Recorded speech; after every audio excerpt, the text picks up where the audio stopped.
Ang Ginoo manaag kaninyo. Pagbasa gikan sa Santos nga Ebanghelyo sumala ni Marcos. Ibayan ikaw, O Ginoo. Human mabanhaw si Jesus sayo sa unang adlaw sa simana, mipakita siya pag-una kang Maria Magdalena, ang babayi nga gihinluan niya og 7 kayawa. Og milakaw si Maria og gipahibalo niya ang iyang mga kauban nga nagsubo og naghilak. Sa pagkadungog nila nga si Jesus nabuhi og nga si Maria nakakita kaniya, wala sila mutuo. Human niini mipakita si Jesus sa laing paagi ngadto sa duha kanila samtang naglakaw sila padulong sa gawas sa syudad.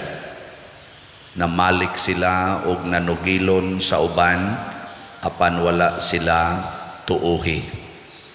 Sa katapusan mipakita si Jesus sa napulog usa ka tinun-an samtang nangaon sila.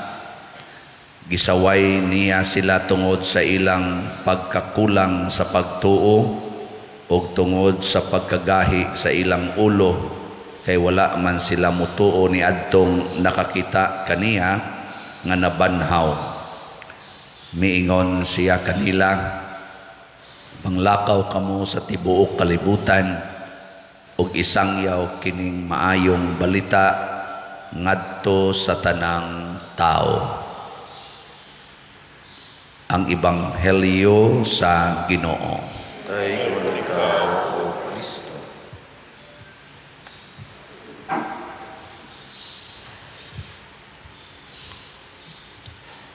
Kining sugo ni Jesus nga panglakaw mo sa tibuok kalibutan ug isangyaw sa tanang tao ang maayong balita. Sa inyong paminaw, natuman ni o wa?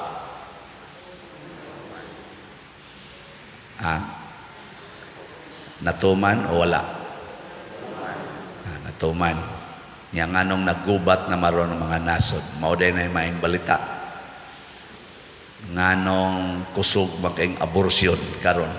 Maing balita din na ilang nadawat ana. Nagipamatay naman na nilang bata. Suod silang tiyan. Nganong sige naman rog kinihaay ang hastang mga managsuo, nagkinihaay naman tungod lang anang utang, tungod ana mga utlanan sa yuta nga kabilin silang ginikanan. Unsa man na maing balita pa na. Nganong taas man kayron ang rate sa depression ikumparar sa mga previous years, saka magmaayo hasta ang cases sa suicide. Labi na gyud mga batan-on. Maing balita din na ilang nabati mo nang nag-suicide sila.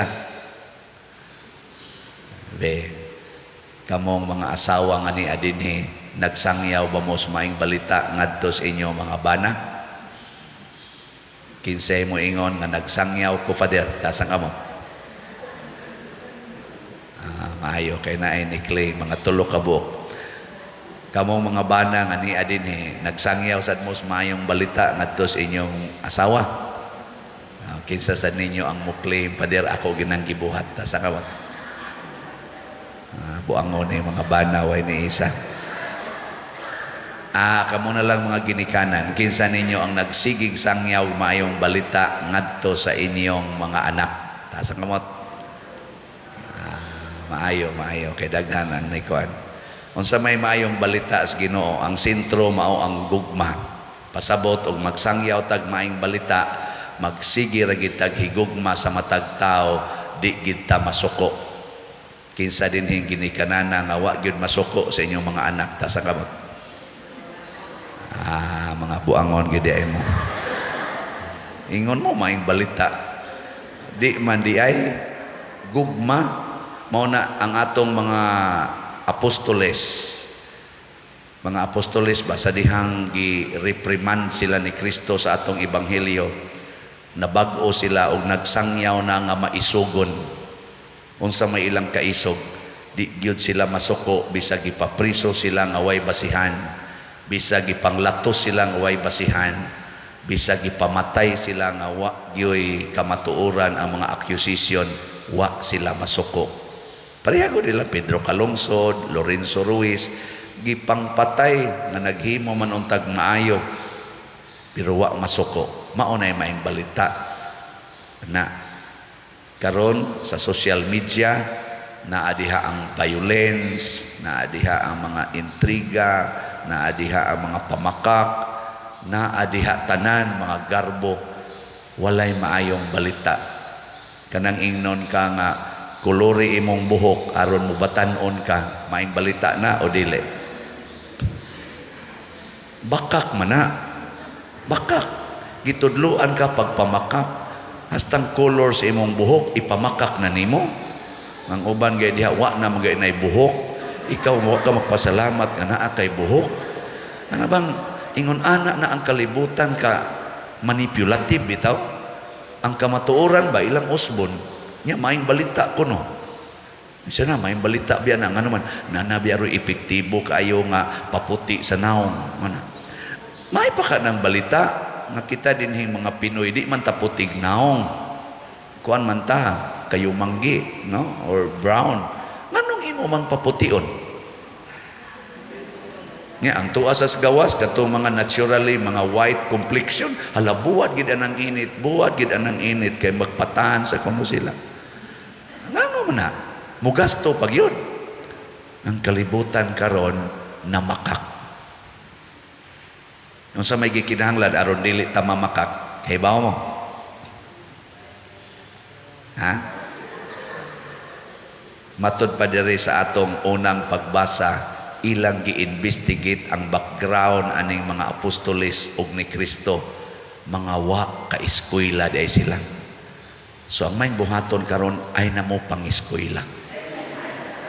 Bitaw. Mong nay unang requirement ayaw gyud pang-eskwela kay kining knowledge nato nga na-acquire diha sa kana ganing eskwelahan mao gid ni gatudlo nato pagsupak-supak sa Ginoo.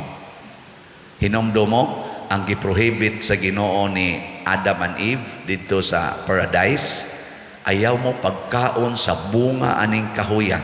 Unsa man tong kahuya? And the only tree nga di sila kakaon sa bunga, the tree of knowledge. Kuyaw kay ng knowledge, kanang pag-colors buhok, knowledge man na. Kanang pagpaputi sa knowledge man na. Kanang pag-ligate, kanang pag-vasectomy, knowledge na.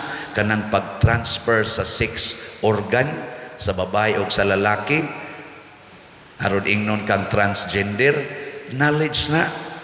Kanang pag-abort o bata, knowledge po na. Kanang paghimog mga armas para maggubata, knowledge po na. Kanang paghimog dagko kay mga factories para dagko ang production, mass production, knowledge po na.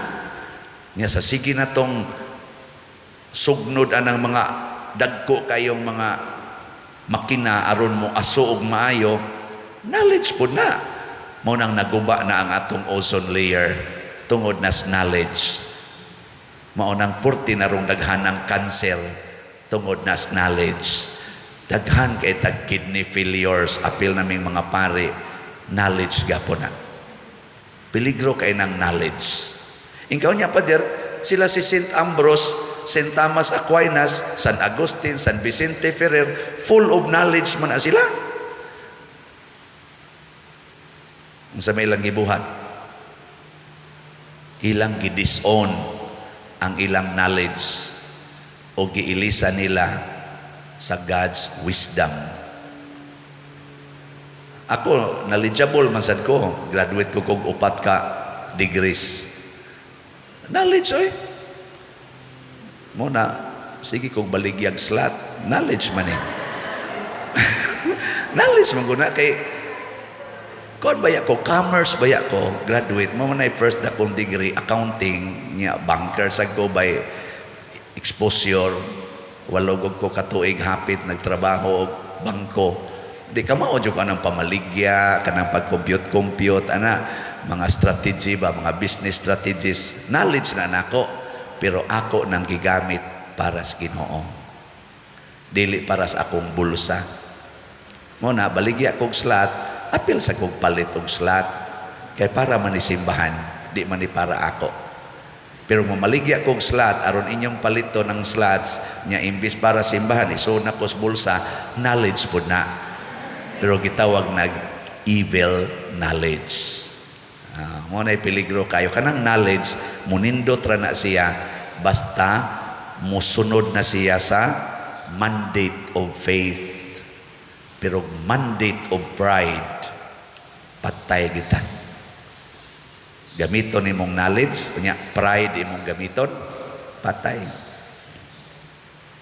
Sige, lingay imong tupad.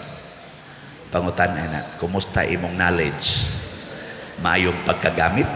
Ayan na ka na. Imong knowledge ba, maayong pagkagamit? Ilahan man ani mo og maayong pagkagamit ang knowledge, ngano man mo resulta na og peace, unity, happiness, niya progress, and above all, holiness of life. Maunay resulta basta may pagkagamit ang knowledge.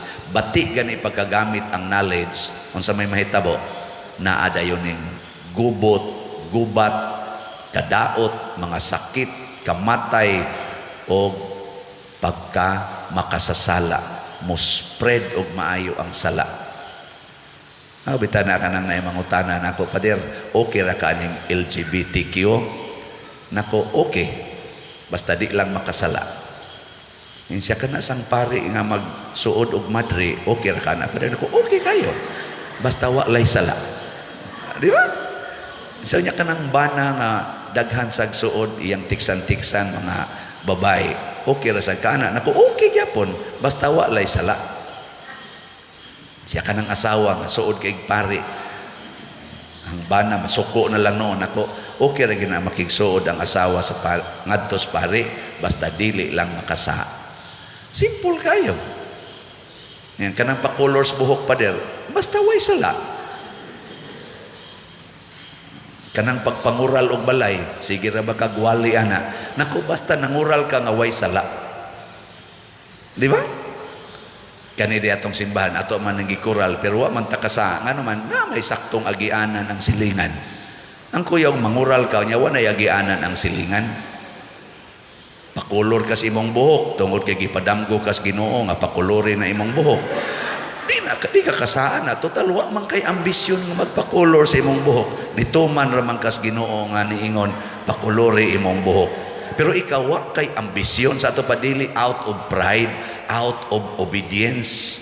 Pero gud ni Mama Mary, o tanawas Mama Mary, namabdos, wa hilabtig laki, wa bana pa atong panahona. Wa man siya kasa kay sinugo man siya sa Ginoo. Di ba? Mo na og nagpakulor ka sa imong buhok, siguro ang Ginoo mo'y nagsugo. Inikis-kis sa imong kilay na sugo sa Ginoo. Ana, kis-kis din ka. Ikaw sa isunod Lord, isa ayaw badlis. Yung Ginoo mo naman ang kikis-kis, ayaw badlis. Naaw na to kung sakag na. Kaya pare ko na ning buhok ako o diyan gikis-kisan man isa ka na ganing barbero. Pero wa na ko ilisig laing buhok. Gihuwat na ko nga motubo. Igo rang gikortihan o kana dili na siya sala. Pero imo ganing gikis-kis niya imong gibadlisan tungod kay naglagot ka atong pormaha. Imo nang giinsultuhan ang Ginoo nga mo'y nag-arrange nang imong kilay. Nya anha na diha ang sala. Kay ngano man ikaw na may nagbuot-buot. Muna karon daghan kay nagbuot-buot. Hangtod mura nagway buot. Oh, kana day mga batan-on karon nga wapay mga trabaho, nagbuot-buot og himo anang sex. Inig kamabdos asa man i-deliver ang bata ngadto in town sa mga ginikanan nga nagbaguod na kaayo sa kalisod tungod sa pag-atiman nila, pagpa-eskwela. Nya diliberan pag inimog bata, additional na sa tong budget sa gatas, sa diaper ug sa mga maintenance. Wa kay buot pagkaanaka ka. Muna ang simbahan di gyud motugot anang magbuot-buot og sex kanang gitawag og premarital sex. Kay nga naman dako mo nang kadaot nga imong ihatag sa imong pamilya, imbis ni dako na ka makatabang kagamay sa imong pamilya nga magaan-gaan, imo naman ang gipabugatan. Ang inahan pag yun mo, amahan mo pag yun magsigig bantay sa bata, di mo nimong babysitter nga ikaw nga to, ini kahuman na sa dimog panganak, dangtang mga pila ka buwan, haga short na sad nga to, short to na gitukhang na sad, deliver na sad, wa kay buot, kay kasigi kag buot kamao man ko ana, kamao man ko mogamit og kondom, kamao man ko mogamit og pills, ini kasipit man. Wa na gid ni value sa purity, the holiness of human body by maintaining purity and virginity. Di ba? Ayaw pagbuot-buot, pag-agad sa Ginoo. Kasayon ra na, pila ray pag-ingos Ginoo, Lord, kuyog mis among uyab, akong uyab. Saban Lord, muhikap dili. Ug di mo ingong Ginoo hikap, ay gyud hikap. Di ba? Ug mo ingong Ginoo hikap. Hikap saga. Saman Lord, mulayog dili. Ug di mo ingong Ginoo ayaw, kutob na kasihikap. Kamot, di ra kutob. Layog-layog, ayaw. Wa man mo ingong Ginoo. Karon ini kaminyo sad. Ini kaminyo. Unsa man sa imo isultis Ginoo, Lord, asawa naman gid nako, bana naman gid nako, mutupad kog higda dili. Unsa may isultis Ginoo? Kinahanglan kang mutupad kay dili na mo duha, usa na lang mo.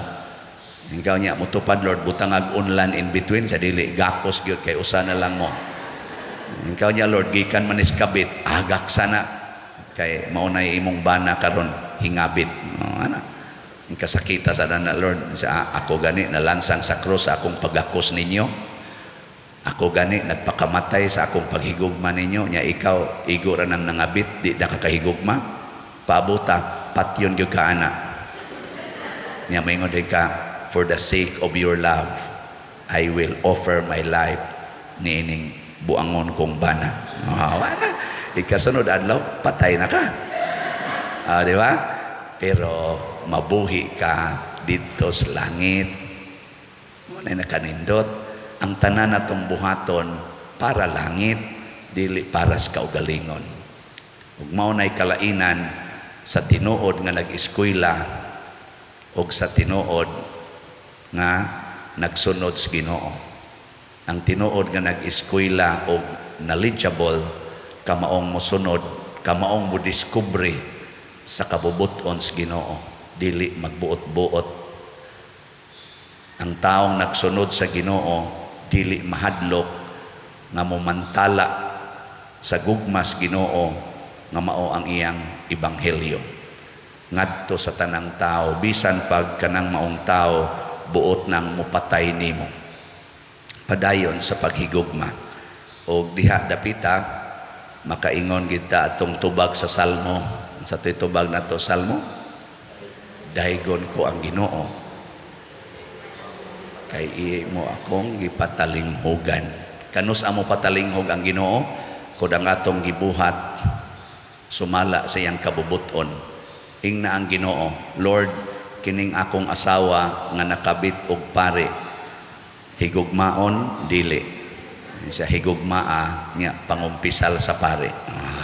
Ato dekas pare dai.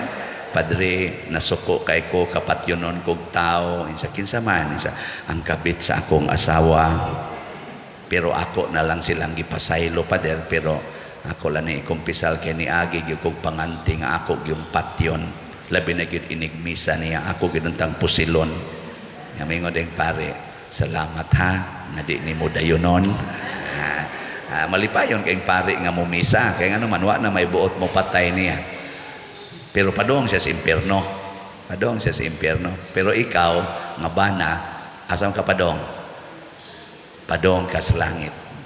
Niya, kaya nakonsensya mang pare, iya sangging na nimong asawa nga, ayaw na lang dinanin nato padayonon. Kaya ang imong bana, mas buutan pas pare. May pagsiya na lang magpare diri, ako na lang mo bana nimo. Pero kaya di man na mahimo, ako ato ning hunongon. usa ni kadako kayo na kong failures kinabuhi. Muhilak dayon ang iyang asawa, I cannot live without you. Mana mga buangon sa kay mustanan. Nya moingon sa dayon ang pare, sagdi lang og mamatay ka tungod sa imong kasakit, ako ra mangyapoy mo misa. Oh, di ba? Okay kayo. Wa pay sala. Nangamatay nga wa nay sala. Diin man to gasugod sa pagsangyaw nga maisugon sa bana sa iyang gugmas Ginoo. No. Pero kana ako buhat-buhat ra ning istorya hadi ni tinuod ha. Pero matinuod sa do kira sa gyapon. Sige na manindog na ta.